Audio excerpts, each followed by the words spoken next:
J'adjure, Monsieur le Président, qu'on oublie un instant ce qui peut nous opposer le reste du temps pour songer sérieusement au bien de l'État. Le temps qui passe sans explication ici peut se comprendre d'une façon très simple.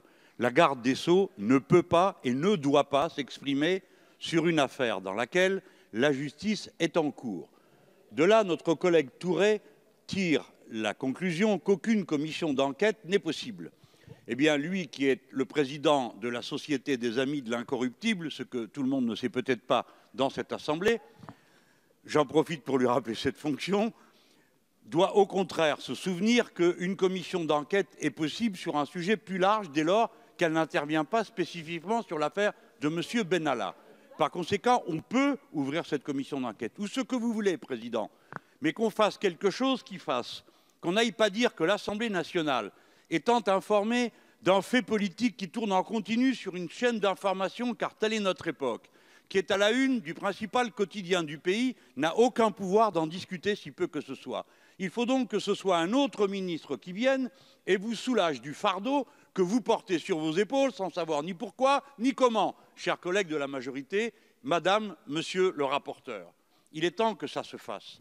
Je vais vous dire, le temps qui passe ne vous sert pas.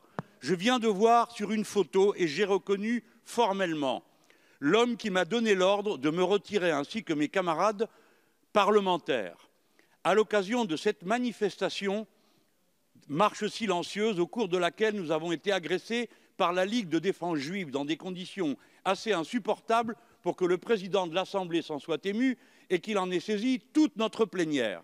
Je reconnais l'homme qui est là, c'est celui qui m'a dit « il est temps de s'en aller ». Et je lui ai dit « Monsieur, vous êtes là pour garantir notre sécurité, non pas pour nous dire ce que nous ferons. Et pour ma part, je ferai ce que j'ai décidé. » Je me souviens de cet échange. Je le reconnais sur la photo. On le voit à côté de M. Benalla au moment où ils interceptent une jeune femme, M. Benalla n'ayant aucune responsabilité pour le faire. Puis il revient avec.